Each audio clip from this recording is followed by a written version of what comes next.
We have heard about we've heard about Doge, D-O-G-E, and cuts to the federal government. Tell us about that.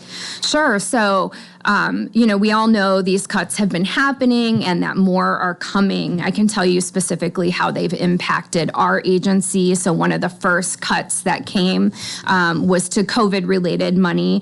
Many agencies across our area were counting on that money through the end of this fiscal year, right? So basically through the end of summer.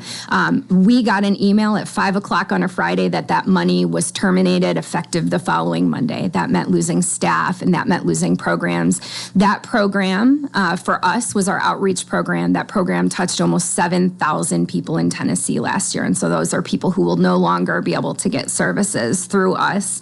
You have a percentage? I'm just curious. What percentage of people were affected by that cut?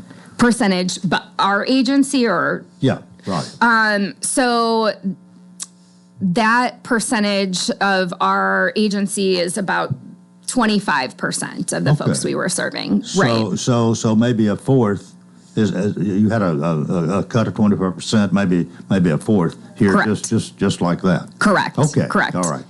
Well, continue. Yes. So, those cuts have been enormous. On March 23rd, HHS announced an $11 billion nationwide cut in grant funding that directly affects state and local health, specifically programs for folks with disabilities and aging communities and caregiver programs right here in Tennessee.